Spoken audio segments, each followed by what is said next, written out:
Eyes on the man. You ready to walk through the road?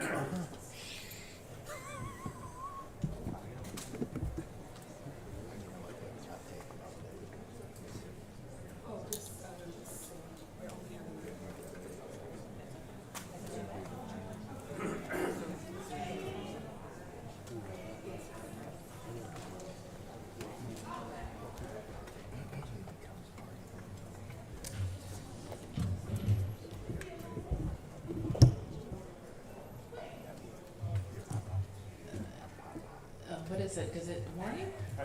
Good afternoon. I'm Muriel Bowser. I'm the mayor of Washington, D.C. I'm happy to answer a few questions. Emphasis on a few. Yes. Peace and blessings, Madam Mayor. Thank you. My question for you is, what does getting to the finish line consist of specifically? You know, what is your strategy in the final year of your mayoralty as far as getting us to the finish line? If you wouldn't mind just specifying. Well, I'm sure I'll have more to say. I don't think I have a comprehensive presentation for you, but obviously I had the opportunity to talk to many of my teams yesterday and let them know that our expectation is that we will finish strong. We will continue to think big. We will continue to tackle the tough challenges of the district. We will look at our own agenda, the things that I have promised. I will assess where we are with those, and I will take them as far as I can. And I think I'll be able to finish most of them. Okay. Of course, in your letter, you outlined numerous accomplishments, but there are still sentiments among marginalized D.C. residents that you may not have done enough for them. You may have done more for developers, landlords, people of that ilk. What is your message to them as far as your record as a mayor? Well, I would tell them to check the record because it's pretty clear. And when I look back and the promises I made, I just mentioned in the larger room for Ward 8, when I started running, a lot of people were skeptical in Ward 8. They told me then that, are you just going to come around at election time and we're never going to see you again? And I made a commitment to myself then that no one would ever be able to say that about me.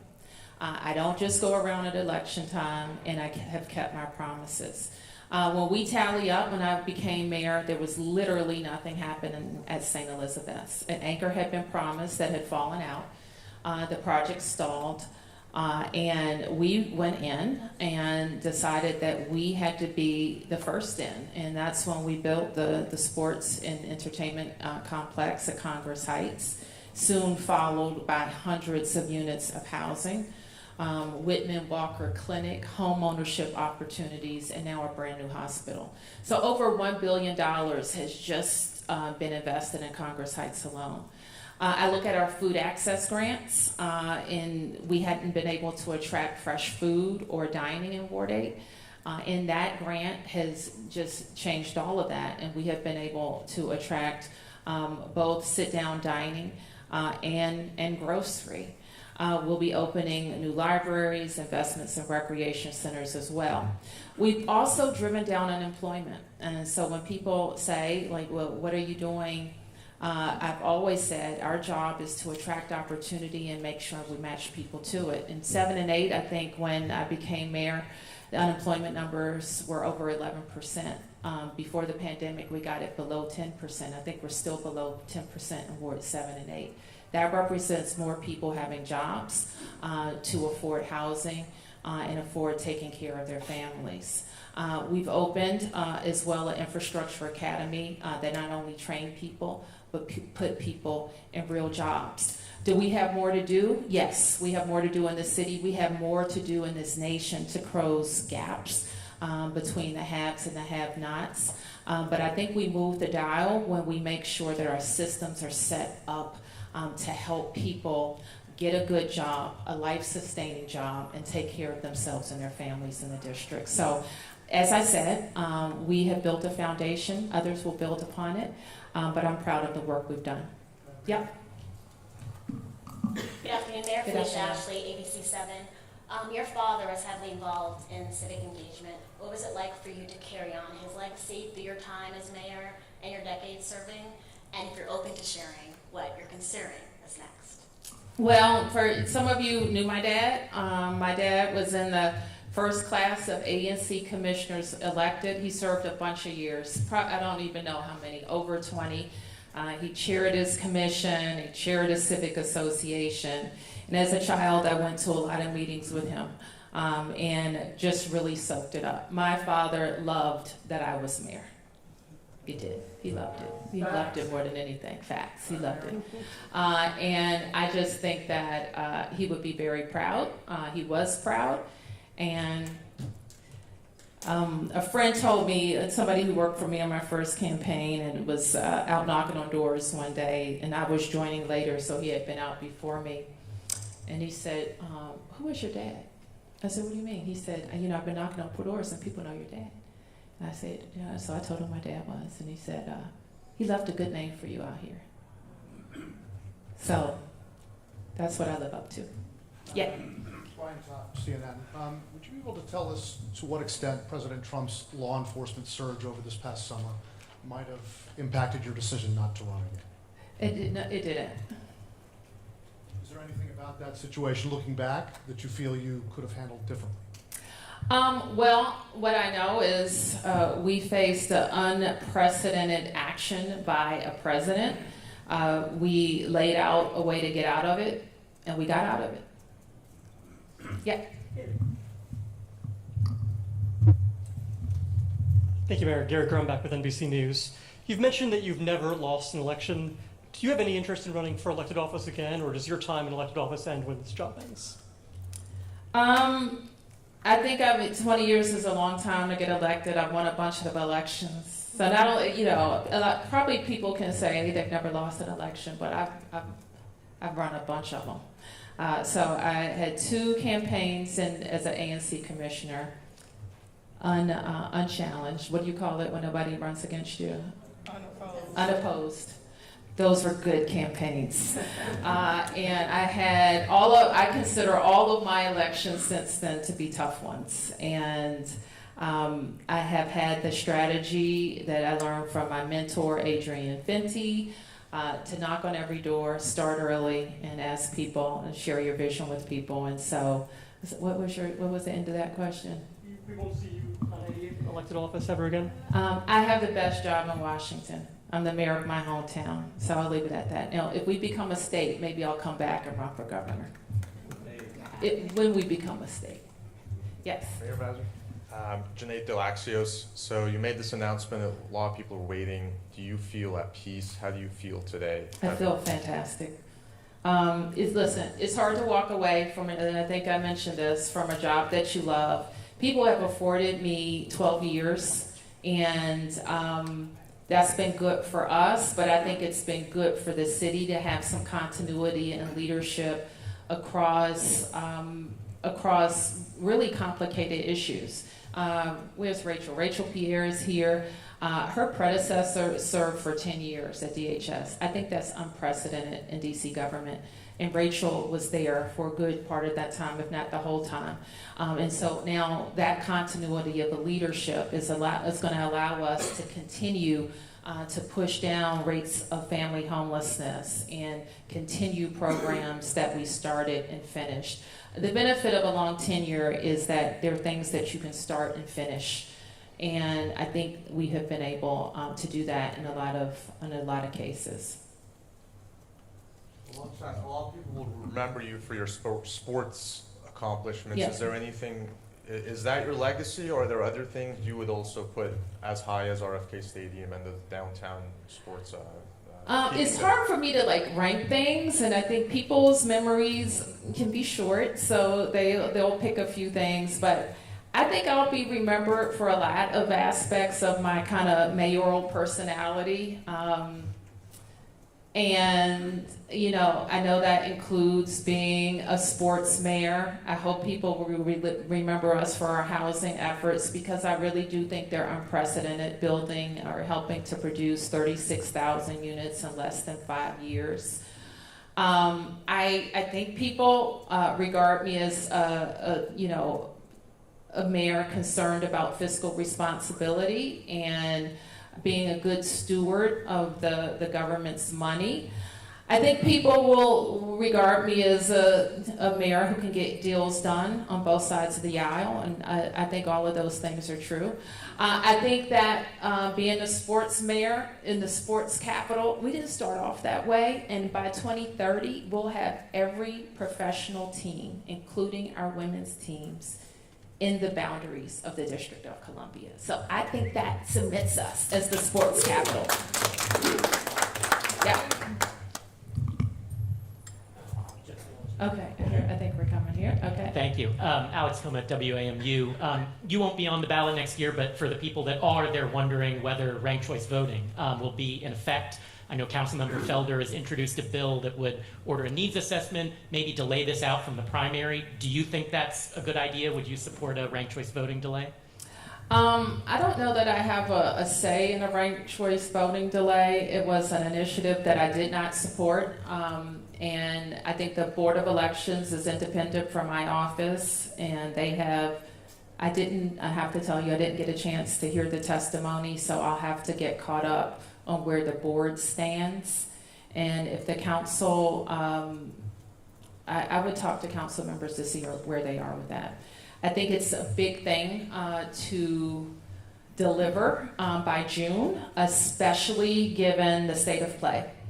And it's a lot for, I think voters are going to have an open mayoral seat. I don't think there's been one since since Mayor Williams, and you have a lot of movement on the council. So I just think that the most important thing is that we have a glitch-free election, that people have an opportunity to get to know candidates, because there could be a lot of them in a short period of time. Mayor? Yes. Kate Ryan, Hi, Kate. WPOB. Well, given the unique structure of the district and this current administration, what would be your advice to your successor on threading that needle of advocating for the people of DC and dealing with what you have to deal with both in the White House and on Capitol Hill? I don't think they're mutually exclusive. I think with every relationship, and I think we've had the opportunity to deal with every iteration. A Democrat in the White House, a Republican in the White House, a Democratic speaker, Republican speaker, Democrat Senate majority. So we've dealt with every iteration. And I have to tell you, I don't think our approach has been different. We tell them who we are, we keep coming, we tell them how they can help, and we tell them how they can stay out of the way. They don't always listen, but that's always our approach. And my advice is just that the mayor of the district is always going to have a unique relationship with the president and the Congress until we become a state. Yes. Hi, Mayor Rafael with WSA9. Mayor, no comprehensive plan, and we love your slideshows, but with some priorities that you might have in the next 12 months, and then also, have you heard from anybody on Capitol Hill or from the White House after your announcement yesterday? Not directly, but Representative Comer, Chairman Comer sent a lovely statement. I thought was very gracious. I watched a video of the president's remarks, and I think that's what I've heard so far. I talked to Senator Also Brooks. And then I know you said no comprehensive plan, but priorities just that you have in the next 12 months? Well, I think I outlined them broadly. I'll talk more specifically about it at another time. Yep. One second. Marielle Carbone with DC News Now. I know that you've said that home rule, statehood, achieving statehood is the North Star. You've been in this fight for a while now, and obviously that hasn't been achieved. Do you see a time and place where DC ever actually becomes a state? I do. And when people ask me how close we are to statehood, I always say this close, because that's how close we are to statehood. It's going to take the right makeup of the Congress. I personally think it will take a specific carve out from the filibuster for certain types of votes. I call them democracy votes, the types of things that would make the democracy stronger. Making DC a state is one of them. Making sure we deal with redistricting, and that's another one. So the things like that, I think, deserve a limited carve out from the filibuster. To get over 60 votes in the Senate is uphill. But listen, there could be a wave, there could be a sweep. And this is what we've done that wasn't true not the last time, but one of the times that we had all houses was like, not only is DC ready, we have a new constitution, we have more support in the Congress than we've ever had. And we have a referendum for DC voters that says over 80% that this is what we want. The nation now sees the problem. I think the nuanced difference that I have witnessed in my tenure is that we've always talked about statehood, about how it hurts us in DC. We don't have representation. We don't have autonomy. What the nation sees is we don't have the 2 senators that would make our policy objectives nationally more palatable. Tom. Thank you. Tom Sherwood from WAMU Politics Hour and Dream City Podcast. You said you've been strategic dealing with President Trump and his assaults on the District of Columbia. Some of your worst critics, or many critics of yours, say that you have not spoken up enough about ICE and the Border Patrol and their attack on district citizens. And that, would you, now that you're not running for re-election, do you feel any more freedom to speak up about the attack on district citizens when it comes to these federal officials who are masked, unmarked cars, and grabbing people off the street? I am free. You're looking at a free woman. I've always been free. I was born free. Okay, so let me be clear about that. I am free. So the choices I make are not mistakes. I make them for a reason. And the choices I have made, I stand behind. What I really wish I had been very clear about, because I know people don't always read the details, is making very clear that our use of federal agents is not new. You know that. We have federal agents in the district all the time. And our emphasis on working with DOJ agencies was clear from the beginning. In immigration enforcement, it's never been our job. And so making clear that we don't do immigration enforcement and making that more clear in our mayor's order maybe would have helped a perception of federal agents working in DC as federal agents always have. I have a follow-up question. You've been in office now 11 years as mayor, and you have 1 more year. Almost, yeah. When is the last time you drove a vehicle? I drive all the time. Don't tell my officers. You have, well, that might be the news. You own a car? Of course. I own the same car. So I have a 2010 that I bought in 2009, and I plan to have it another 10 years. Do we see you driving 2000? No. Yes, no, but I have a car. I can drive. Yes. Mayor Bowser, thank you for doing this. Nicole Scango with CBS News. You still have over a year to go, but what do you plan to do when you leave office in January 2027? And what are you most looking forward to doing when you're out of office? And will you endorse a candidate to succeed you? I will explore many wonderful opportunities, I'm sure.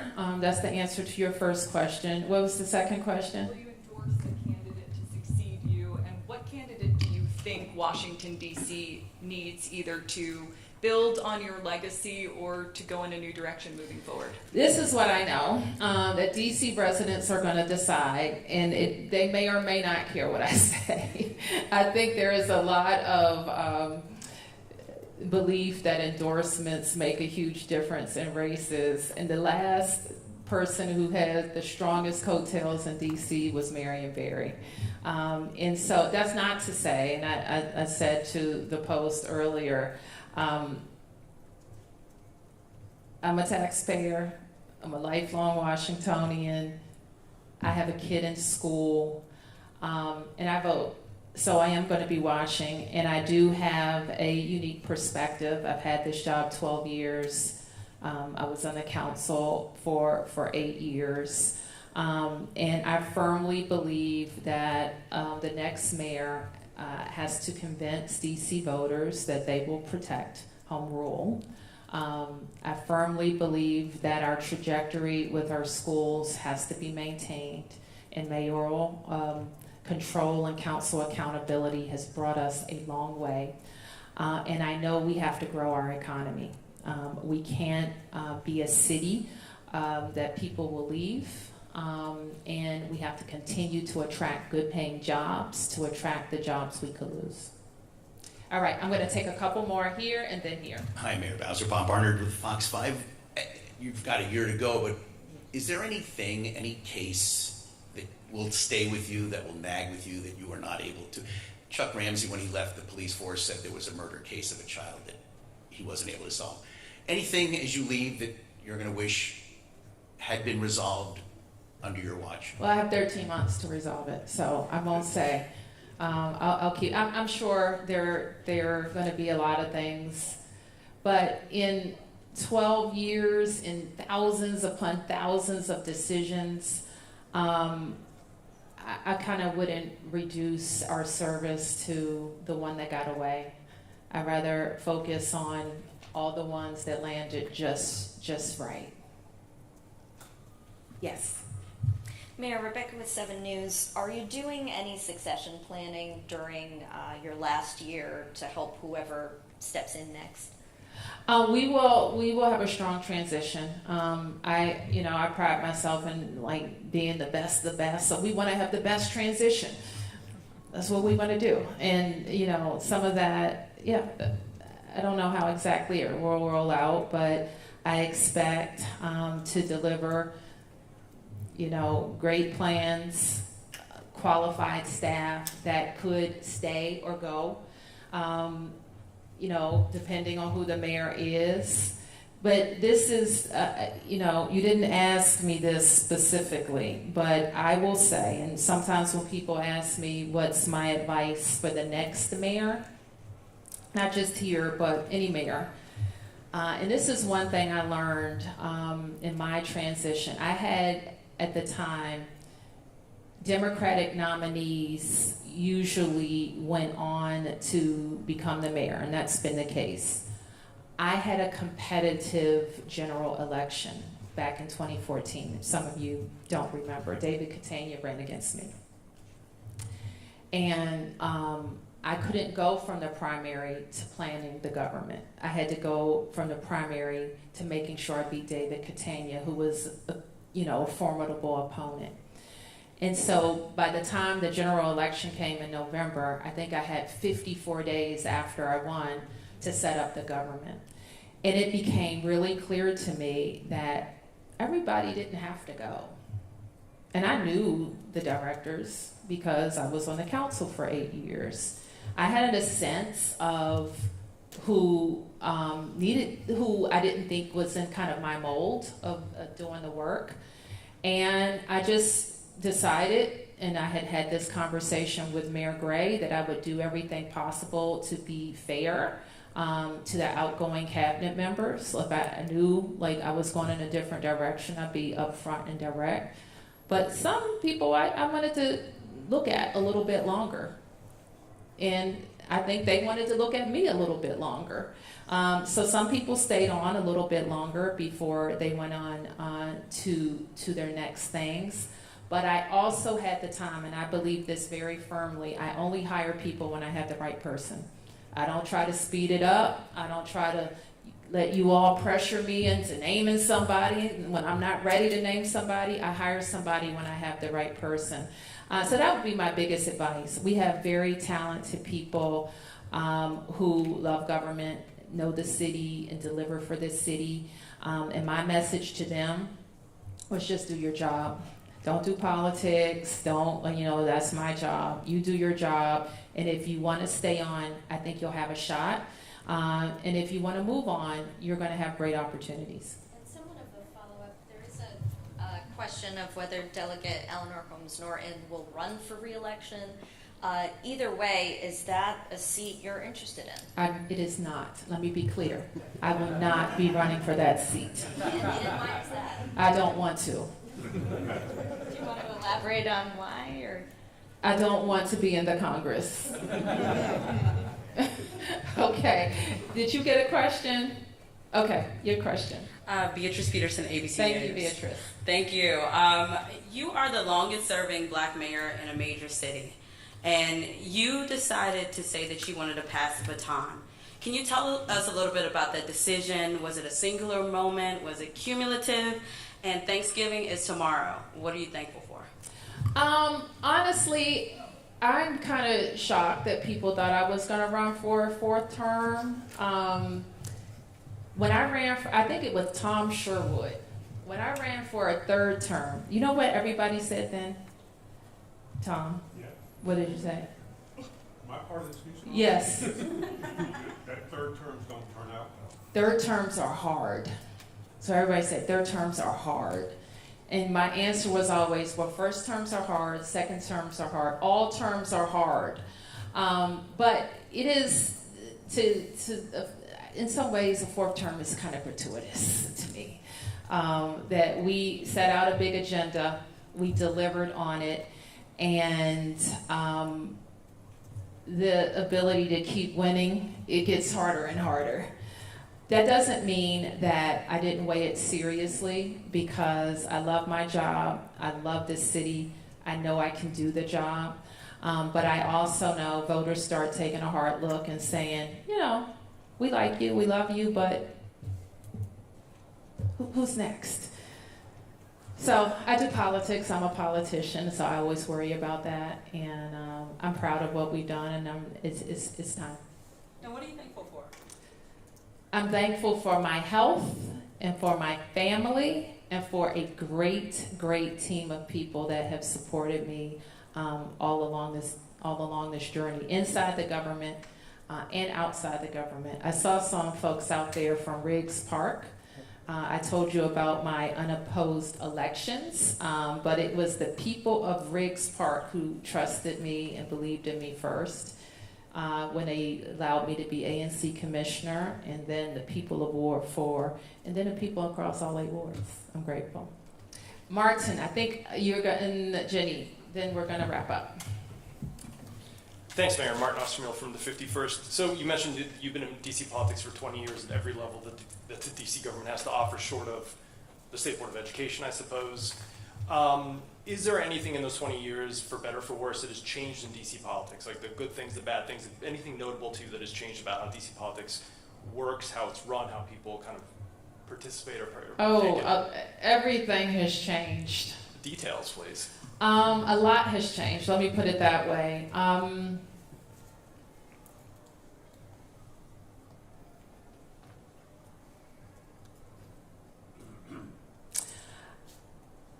I think kind of the campaign nitty-gritty has changed from, there have probably been 10 different fundraising changes in the time that I've been campaigning, at least.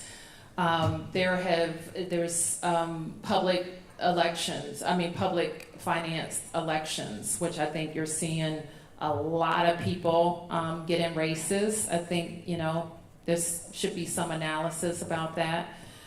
It's good when everybody runs. It's not good when people take public money and drop out or don't get enough petitions or collude with each other. So I think some of that we need to take a look at. I think that I think the party structure is a little bit different than it was when I started running. And I think if ranked choice voting emerges, it'll be a huge difference in how voices, I think, are counted in the city. I think some voices will be diluted. Thank you, Mayor. Jenny Gathert from the Washington Post. Just two quick questions. RFK is obviously a legacy achievement for you, but it won't be implemented by the time you're out of office. It'll still be sort of the nitty-gritty details of getting that actually done will be passed off to the next administration too. What would you feel good about in terms of like what you would leave the next administration? What's the goal there in terms of like what needs to get done, you think, in your mind before you leave office there? And then second, on a lighter note, what's something that you don't have time to do right now or can't do right now is when you're mayor that you're looking forward to doing when you're not anymore? I think that we will have a schedule in place that makes RFK unassailable. That's my plan. And I think we're on that path. I think the team has been working diligently. Even before there was a final vote, they felt strongly that they had to risk, put some of their investment at risk to even get started with the planning. And that has proven to be a good decision. So I think that, we obviously have the inside government nitty-gritty to work on with them. They're good partners, and we're at the table with them. And I like the structure that I've set up just to focus on those that day one delivery. So I feel pretty good about that. What do I don't really know what I'm missing, actually, because over the years, my life is all mixed up, like around what I do. I know one thing that I see a lot of people doing that I don't do. Like they go to these boozy brunches on Sunday for like 4 hours. I don't think I've ever done that. I'm gonna do that. I'm gonna go to a boozy brunch. Thank you, everybody.